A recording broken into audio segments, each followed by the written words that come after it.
Buenas tardes, alumnos. Vamos a adentrarnos en la unidad 2, el proceso de auditoría y sus evidencias. El primer tema que concierne a la unidad 2 tiene que ver con la vinculación con el cliente respecto de la carta, convenio o contrato, ¿sí? También, también en un segundo aspecto, los papeles de trabajo, es decir, qué son los papeles de trabajo, conceptualizar a los papeles de trabajo, cuáles son las disposiciones profesionales que establecen el uso de su uso-propiedad, la conservación y exhibición de los papeles de trabajo y algunos aspectos a tener en cuenta en su preparación. Por último, el tercer tema que vamos a charlar en este sencillo tutorial es la auditoría como proceso de formación de juicio establecido estos procedimientos en la RT 37. Arrancamos.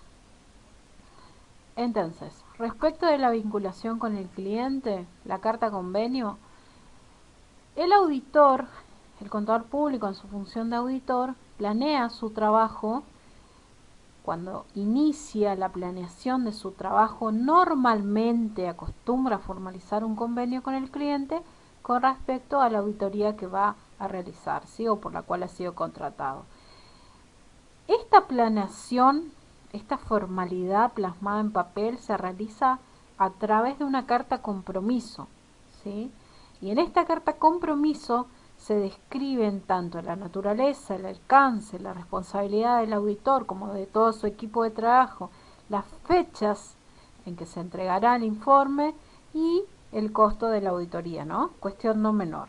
Entonces, como parte de la planeación del trabajo de auditoría, el contador en su función de auditor acostumbra o tiende a formalizar un convenio con el cliente respecto de la auditoría para la cual ha sido contratado, ¿sí? Dijimos que esto se realiza por medio a través de una carta compromiso donde se describen ciertas características como las que nombramos. Es de interés tanto para el auditor, ¿sí? Tanto para el auditor como para el cliente, que el auditor envíe esta carta compromiso. ¿Por qué? Porque se va a documentar y se va a confirmar la aceptación del auditor en el nombramiento, ¿no? Para realizar su trabajo. Las normas internacionales de auditoría hacen mención, después vamos a hablar de ellas también, hacen mención a los términos de trabajo de auditoría donde proporciona los lineamientos a los auditores sobre el tema, ¿no? Entonces, la carta compromiso ayuda también a evitar malos entendidos en los términos de compromiso, ¿sí? Y forma la base de una relación entre auditor y cliente. Ahora bien, el contenido y la forma de las cartas compromiso pueden variar de acuerdo al cliente, ¿no es cierto? Y no solamente al cliente, sino también en función del trabajo para el cual ha sido contratado el auditor. No es lo mismo una pequeña empresa que una gran empresa, una empresa dedicada a un tipo de actividad que a otra, por ejemplo, ¿no? Pero por lo general, incluyen temas o están incluidos aspectos relacionados al objetivo de la auditoría de estados financieros, a la responsabilidad, cuestión no menor, la responsabilidad que tiene la administración respecto de la elaboración, de la confección de los estados financieros, el alcance de la auditoría, incluye en esta situación, incluye la referencia a la legislación aplicable, a pronunciamientos de organismos profesionales y a los que el auditor pertenece, ¿no? Otra de las cuestiones incluidas puede ser la forma de cualquier informe u otra comunicación de resultados del trabajo, el hecho de que a causa de la naturaleza de la prueba y otras limitaciones inherentes a la auditoría, junto con las limitaciones inherentes de cualquier sistema de contabilidad y control interno, es que hay un riesgo inevitable de que alguna declaración errónea, por ejemplo, de importancia relativa pueda permanecer sin ser descubierta. Y respecto de esta cuestión, se menciona que no es tarea del auditor externo detectar ningún tipo de error ni fraude, ¿no? Eh, pero en el caso de que el auditor a lo largo del despliegue de su tarea descubra desvíos, fraudes, errores, intencionales o no, eh, haga mención o que informe, ¿no? Informe a la gerencia o informe a quien, digamos, le contrató para realizar el trabajo, ¿sí? También el acceso a cualquier registro, documentación y otra información. Estas cuestiones por ahí no son menores, son muy importantes aclararlas. Por ejemplo, el acceso a cualquier registro, documentación, otra información en conexión con la auditoría. ¿Por qué? Porque puede ocurrir en la práctica, puede ocurrir que dentro del ente, dentro de cualquiera de los sectores que componen un ente en el que se va a auditar, sean reacios a otorgar al auditor cierta información o cierta documentación, ¿sí? Por algún temor, si se quiere, entre comillas, eh, no sé, a detectar eh, algún trabajo mal hecho, alguna información que por ahí no se quiera mostrar, ¿no es cierto? Así que son estas cuestiones las que están incluidas en esta carta compromiso, convenio, contrato, ¿sí? Que formaliza, si se quiere, todo lo que tiene que ver con el trabajo que va a realizar el auditor, es decir, desde el momento cero, desde el momento que la gerencia, los propietarios o los accionistas principales o el directorio eh, llama o solicita un trabajo de auditoría, ¿no? Entonces, previamente a la firma o a la confección de esta carta convenio, existe una reunión previa donde se establecen ciertas cuestiones, ¿no? Donde de carácter informal, donde tanto quienes nos contratan o nos están por contratar nos piden o nos explican cuál es la situación y qué es lo que quieren hacer, ¿no es cierto? Bueno, todo lo que tenga que ver con el tiempo, con el equipo de trabajo, con los honorarios, ¿sí? Y después de esto se formaliza, después de esta reunión informal, se formaliza en papel y firman ambas partes, ¿sí? Entonces un registro también es una forma de documentar que ambas partes acuerdan las cuestiones concernientes a la auditoría, ¿sí? Entonces, habíamos nombrado a la NIA 210, donde establece, la norma internacional establece cuáles son los términos del trabajo de auditoría, en la que también proporciona aquellos lineamientos en los que los auditores deberán respaldarse, digamos, sobre el tema, ¿sí? Y por último, según lo que dice en la Filmina, la carta compromiso ayuda a evitar malos entendidos en términos de compromiso, ¿sí? Es lo importante establecido por escrito, ¿sí? Bien, bueno, como habíamos nombrado, cuál era en esta Filmina, podemos observar algunos de los contenidos, ¿sí? La forma y el contenido de la carta de compromiso, y habíamos dicho también que pueden variar para cada cliente o para cada tipo de ente, ¿sí? Bien, en el aula virtual ustedes tienen inclusive, además de esta información contenida en esta filmina, también tienen modelitos, ¿sí? De cartas compromiso, de la planificación o de lo que entrega el auditor en términos de confección de carta compromiso y también a lo que contiene la carta compromiso, ¿sí? Y a cómo va a desarrollar sintéticamente su trabajo, ¿sí? Bueno, seguimos con el segundo tema estipulado en la unidad 2 en el programa, que tiene que ver con los papeles de trabajo, ¿sí? ¿Qué son los papeles de trabajo? ¿A qué se refiere cuando hablamos de papeles de trabajo? Entonces Schlosse nos dice que son todos aquellos documentos que son elaborados por el auditor o obtenidos por él durante el transcurso de las fases del examen, ¿sí? Durante el trabajo de auditoría.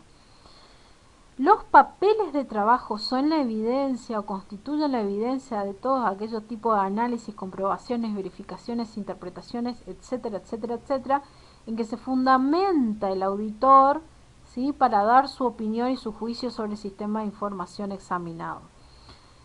Ahora bien, esta cuestión es sumamente importante, es muy importante que tengan en claro cuál es la diferencia entre papeles de trabajo y las evidencias, ¿sí?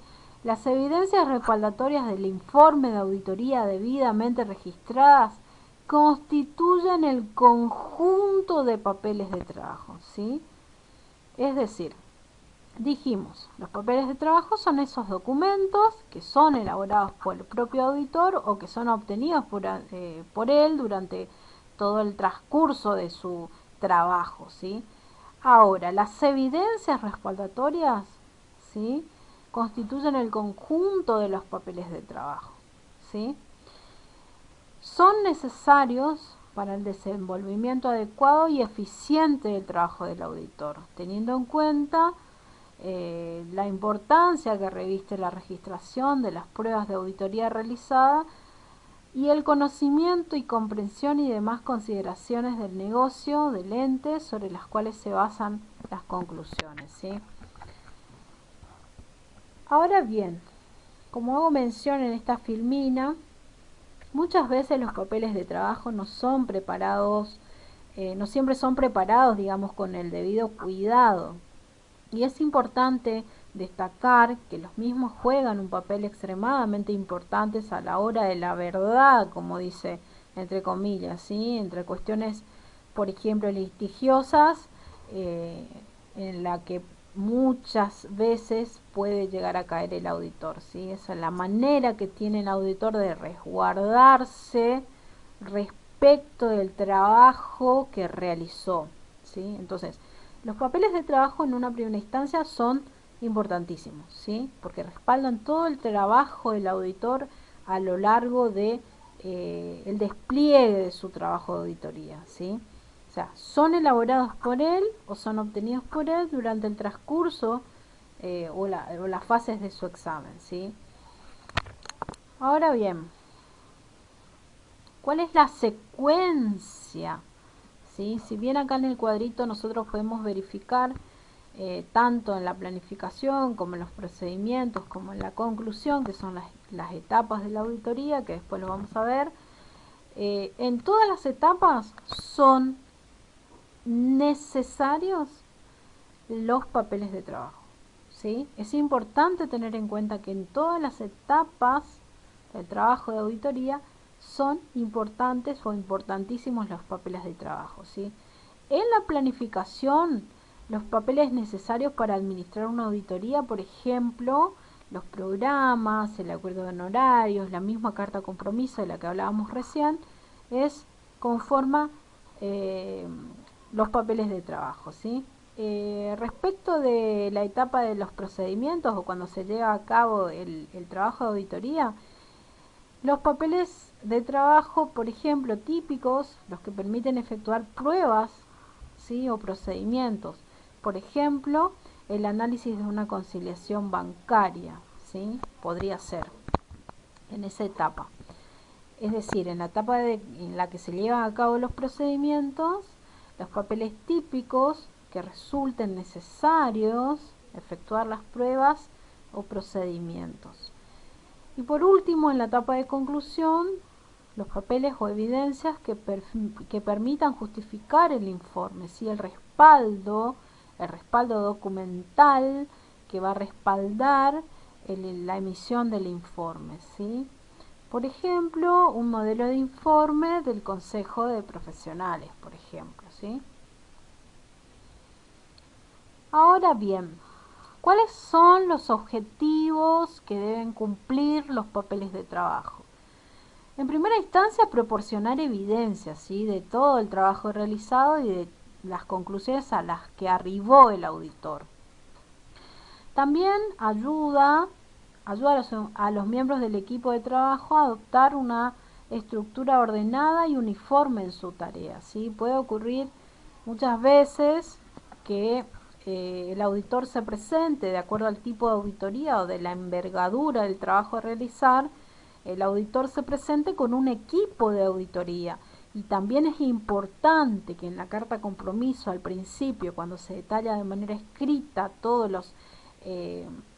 el contenido, digamos, del trabajo a realizar, es importante que el auditor, el responsable, digamos, detalle quiénes son esas personas que lo van a acompañar, o su equipo de trabajo, o los contadores juniors que lo van a acompañar para realizar la tarea, ¿sí?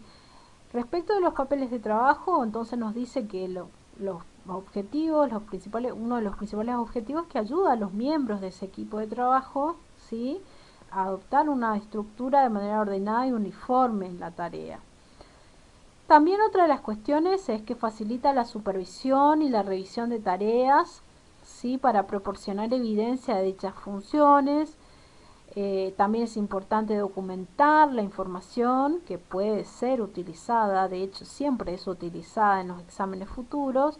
Es decir, los papeles de trabajo con los que el auditor se va haciendo respaldo, si se quiere, si nosotros nos encontramos en una primera auditoría y pretendemos seguir de manera recurrente realizando auditoría en el mismo ente, por ejemplo, esos papeles de trabajo van a resultar, además de respaldo, van a resultar de consulta para posteriores exámenes futuros o para posteriores auditorías, ¿sí?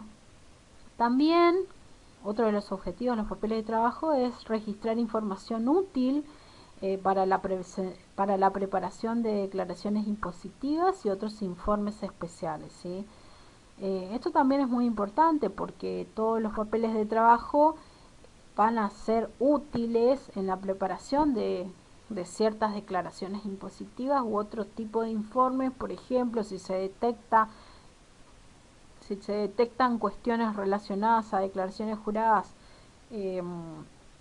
erróneas, o que el ente deba, o que la organización o la administración deba a rectificar, por ejemplo, bueno, los papeles de trabajo recogidos hasta este momento van a ser útiles en esa preparación, ¿sí? Por último, los papeles de trabajo suelen estar conformados no solo por papeles propiamente impresos, sino también por archivos informáticos generados desde los sistemas internos del ente, ¿no? Actualmente se trabaja con mucho soporte informático, ¿no? Con documentación, por ejemplo, guardadas en pendrives, en discos externos, o directamente enviados a través de correo electrónico, PDFs y demás. Hablemos de las características principales que deben contener los papeles de trabajo, ¿sí? En una primera instancia es importantísimo recalcar que todos los papeles de trabajo tienen que ser claros, completos y concisos, además de suministrar un testimonio inequívoco del trabajo que fue realizado y de las razones que fundamentan las decisiones adoptadas sobre aspectos, por ejemplo, controvertidos. Debe evitarse, ¿sí?, en cualquier tipo de trabajo debe evitarse la inclusión de mucha información, de información excesiva y innecesaria, puesto que reduce significativamente la eficiencia de la labor de auditoría, ¿sí? Es importante que el auditor y su equipo de trabajo vayan documentando, vayan juntando los papeles de trabajo que sean claros, que sean concisos, que sean concretos, ¿sí? No obtener 1.000.000 de papeles que en definitiva o es más de lo mismo o simplemente confunde más a la hora de, porque nosotros necesitamos, como les dije hoy, si vamos a efectuar auditorías recurrentes, necesitamos información concisa respecto de un hecho generador o un hecho controversial. Entonces siempre vamos a estar volviendo acerca de los papeles de trabajo para entender qué fue lo que ocurrió en tal o en cual situación. Para eso, además de que estén claros, completos y concisos, no tiene que haber información excesiva, muchísima cantidad de papeles de trabajo que lo único que hacen es confundir y no ayudar a, digamos, a que se trabaje de una manera rápida, si se quiere, ¿no? Otra de las cuestiones es que el auditor debe concentrarse entonces en la calidad de los papeles de trabajo, como dijimos, ¿sí? Que se concentre en la calidad, no tanto así en la cantidad, limite la cantidad, ¿sí? Las planillas que solo copian información disponible en los registros del ente no deben ser preparadas ni deben solicitarse al ente que las prepare. Cuando fuera posible, se debe trabajar directamente con copias de los registros. Esto es una información muy importante también, ¿sí? No hay que, o sea, el auditor no debe pedirle a la administración o a la gerencia o aparte o a personas integrantes del ente que preparen ciertas tales o cuales planillas, ¿sí? Es importante que el auditor con su equipo trabaje directamente con copias de los registros o bien incluir en sus papeles de trabajo solo las planillas resumen, ¿sí? De los detalles realizados y que esto contenga una clara identificación, por ejemplo, de las partidas seleccionadas, ¿sí? Para la evaluación. Por último, el contenido general, los papeles de trabajo deben incluir la descripción, ¿sí? De la tarea que se realiza. Ahora bien, vamos a hacer mención de algunas de las cuestiones del contenido y de los datos y antecedentes obtenidos durante una auditoría que puede o que se debe en realidad llevar a cabo mediante la siguiente segregación. En una primera instancia, la información debe ser relevante, ¿sí? También los antecedentes del ambiente de control y de los sistemas de información, los papeles de trabajo también deben documentar la comprensión y evaluación del ambiente de control, que vamos a hablar más adelante, con qué tiene que ver la evaluación del ambiente de control y en definitiva con todo su sistema de información, contabilidad y control, ¿sí? El análisis particular de los montos, incluido en todos los estados financieros, ¿sí? Y por último, las conclusiones sobre el examen practicado. Los papeles de trabajo en este caso deben contener un registro de la evaluación de las evidencias de auditoría y las conclusiones a las que llegó el auditor, ¿sí? Respecto de las disposiciones profesionales que establecen su uso propiedad, en la resolución técnica número 37, en las normas, dentro de las normas comunes a los servicios de auditoría, revisión, otros encargos de aseguramiento, certificación y servicios relacionados, dentro de las normas para el desarrollo del encargo, la resolución técnica dice así: el contador, a través del desarrollo de su tarea, debe reunir los elementos de juicio válidos y suficientes que permitan respaldar las aseveraciones formuladas en su informe, y su tarea debe ser planificada en función de los objetivos del encargo, ¿sí? Entonces, respecto de la documentación del encargo, el contador debe documentar apropiadamente su trabajo en papeles de trabajo, ¿sí? Esto lo nombra o lo establece la resolución técnica 37, donde respecto de la documentación del encargo, o sea, en primera instancia nos dice que el contador, a través de su trabajo, debe reunir los elementos de juicio válido y suficiente, ¿sí?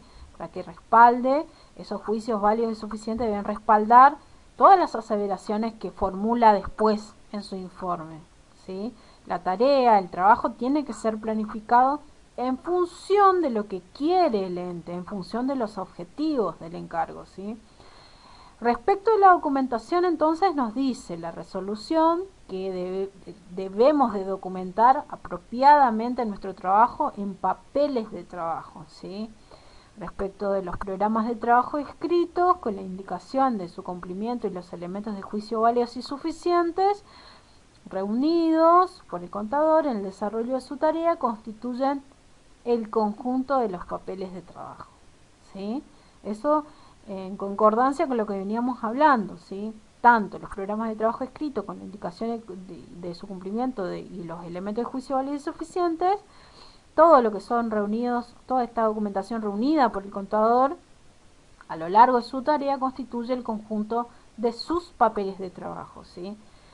También la norma nos indica qué es lo que debe contener o qué es lo que deben contener los papeles de trabajo. En primera instancia, la descripción de la tarea que se realiza, los datos y antecedentes recogidos durante el desarrollo de la tarea, ¿sí?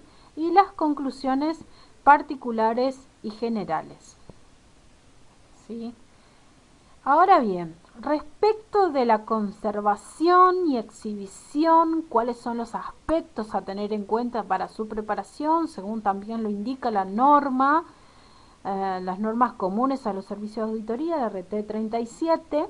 ¿Sí? Esta es una cuestión muy importante que tenemos que tener en cuenta a menudo en la práctica profesional, ¿no? Según lo que indica la resolución, entonces, el contador debe conservar en un soporte adecuado a las circunstancias y por el plazo que fijen las normas legales o por 10 años, el que fuera mayor. Entonces, papeles de trabajo, una copia de los informes emitidos y en su caso una copia de los estados contables u otra información objeto del encargo firmada por el representante legal del ente al que tales estados contables o información correspondan, ¿sí? Entonces, es importantísimo tener en cuenta cuánto tiempo hay que guardar la información o los papeles de trabajo, cuánto tiempo. 10 años o lo que fijen las normas, el que fuera siempre mayor, ¿sí? Y en su caso, siempre, siempre, siempre, siempre una copia de todos los informes emitidos por regla general. En la práctica profesional, una copia, ¿sí? El contador debe guardarse una copia de todo lo que firma, ¿sí? Es más, en los consejos profesionales siempre hay una copia de resguardo, por ejemplo, en el caso de los estados contables, cuando se firman estados contables, ¿sí? El mínimo son 6 copias y siempre una es para resguardo del profesional, ¿sí? Es importantísimo tener en cuenta entonces que todo lo que se firma tiene que quedar en manos del contador, ¿sí? Entonces, siguiendo con un poquito con la estructura y organización de los registros, los papeles de trabajo tienen que ser referenciados e identificados para permitir relacionar, digamos, de una manera fácil la información contenida y lograr una búsqueda eficiente de cualquier parte del examen de auditoría, ¿sí? La información de valor debe ser preparada y archivada también. Esta es una cuestión no menor, ¿sí? El tema del archivo.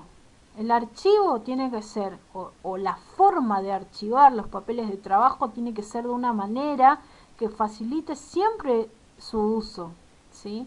Porque como les dije con anterioridad, vamos a volver siempre a los papeles de trabajo de ejercicios anteriores si realizamos auditorías recurrentes. Siempre vamos a estar volviendo, siempre vamos a estar buscando información acerca de alguna cuestión, de cómo se realizó, de por qué se realizó así. Entonces es importantísimo que los papeles de trabajo, ¿sí? Ya que son nuestros, son nuestros como contadores, como auditores, entonces es importantísimo que también los archivemos de manera tal que nosotros cuando necesitamos volver a la consulta a alguno de ellos, lo tengamos de una manera, digamos, fácil para encontrar lo que estamos buscando y no marearnos en un mar de papeles que no sabemos ni siquiera de qué año estamos hablando, ¿sí? Bueno, eso es un poco excesivo, pero bueno. Entonces, los papeles de trabajo en cada ejercicio también tienen que ser independientes. Dice, deberá incluir aclaración al respecto, una copia de las cuales se extrajo tal o cual información. El caso del requerimiento de los papeles de trabajos anuales que respaldan el informe de auditoría sean independientes, no es alterado por el reconocimiento de la evidencia de años anteriores. Los papeles de trabajo del año corriente deben referirse a los papeles de trabajo del año anterior, que era lo que le decía, que documentan evidencia involucrada y factores considerados para confirmar que dicha evidencia sigue vigente, ¿sí? No es necesario incluir copias de dicho papel de trabajo del año anterior en los legajos del año corriente, sino simplemente identificar el lugar de donde proviene la información, ¿sí? Es lo que les decía, tenemos que archivar de una manera tal que cuando necesitamos ir a constatar o a ver o simplemente a visualizar, ¿sí? Sea fácil su comprensión.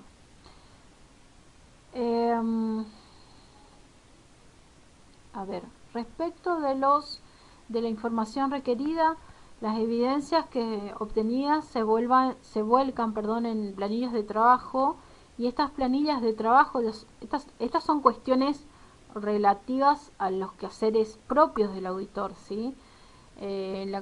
Tanto en la confección de planillas de trabajo, ¿sí? Algunas de las características, por ejemplo, debe contener el nombre del ente, el título, propósito en la planilla, fecha del examen, referencia del programa de auditoría correspondiente o la explicación del objetivo de la planilla, por ejemplo, fuente de la información, base de la selección, referencias cruzadas apropiadas con otras planillas, por ejemplo, conclusiones si correspondieran, etcétera.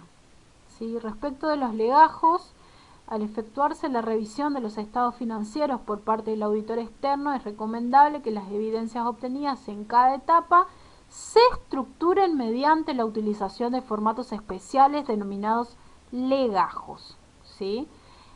También una cuestión muy importante. Entonces, al efectuar la revisión de estados financieros, es recomendable que las evidencias obtenidas en cada etapa se estructuren mediante la utilización de los famosos legajos, ¿sí? Los papeles de trabajo que respaldan el examen de auditoría son archivados en 4 legajos principales. Primero el de planificación, el de información permanente, el de información corriente y el de resumen de auditoría, ¿sí? Una cuestión no menor. Entonces, al finalizar o concluir cada etapa, es importante estructurar mediante la utilización de legajos. Respecto a las normas internacionales de auditoría, la NIA 230, documentación de auditoría, es la que establece, en consonancia con aquellos detallados en el punto anterior, que el objetivo principal de la documentación de auditoría es brindar de una manera oportuna un registro suficiente y adecuado de las bases del informe del auditor, así como también los elementos de juicio de que la auditoría se planificó y se ejecutó de acuerdo con las normas internacionales de auditoría y los requisitos legales y reglamentarios pertinentes, ¿sí? Ahora bien, vamos a el último puntito de este tutorial, que tiene que ver con la auditoría como proceso de formación de juicio, y eso lo van a encontrar en las normas para el desarrollo del encargo en la resolución técnica 37. ¿Sí? Les voy a hacer mención más o menos de algunos de los puntos, son 9 puntos, respecto de los procedimientos típicos de auditoría establecidos en la resolución. El contador, a través del desarrollo de su tarea, debe reunir los elementos de juicio válidos y suficientes que permitan respaldar las aseveraciones que va a contener o que va a formular posteriormente en su informe, y su tarea debe estar planificada en función de los objetivos del encargo, que eso ya habíamos hablado también.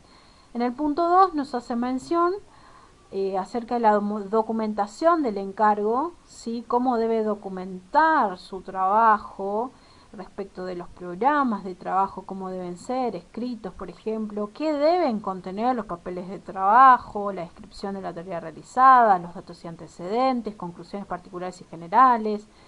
Y también nos habla del periodo de conservación, que también ya habíamos hablado, que era el plazo por el que fijen las normas, o por 10 años el que fuera mayor, ¿sí?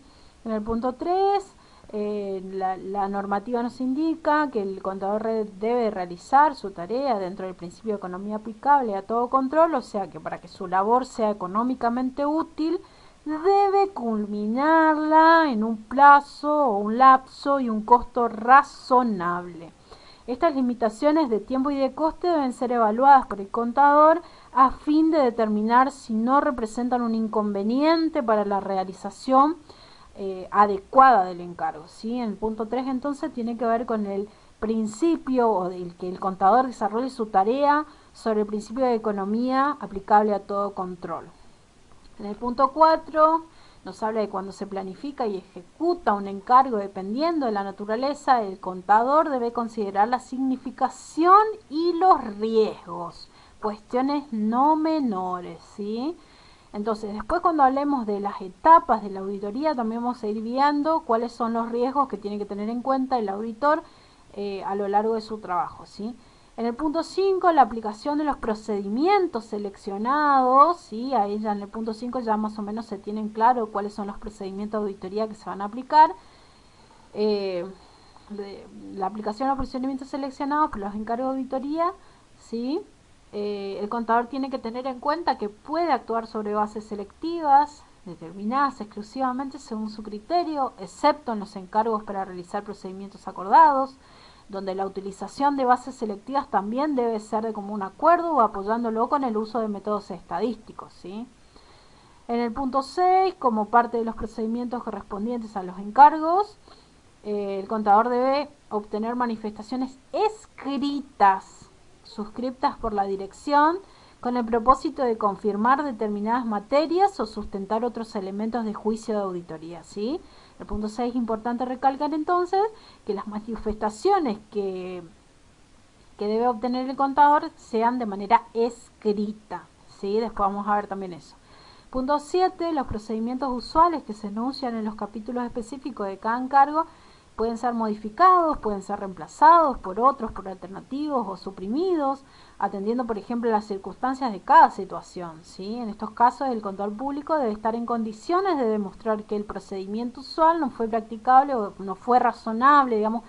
En este punto lo que no quiere decir es que la normativa es que se pueden reemplazar procedimientos, se pueden modificar, se pueden cambiar, siempre y cuando se haga nada más una mención de por qué se eligió otro tipo de procedimiento, otro tipo de enfoque, ¿sí? En el punto 8, los procedimientos usuales en cuanto fueran de aplicación deben ser utilizados además en la revisión de operaciones o hechos posteriores a la fecha de cierre de los estados contables u otra información objeto del encargo.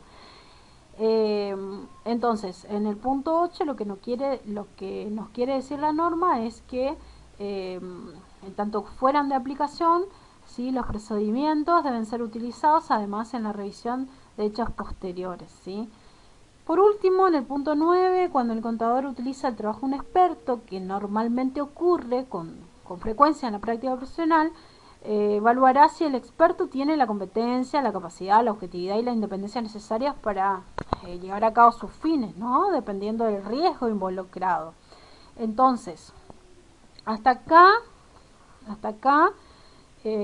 vamos con lo que era la unidad, con lo que es la unidad 2, el proceso de auditoría de las evidencias.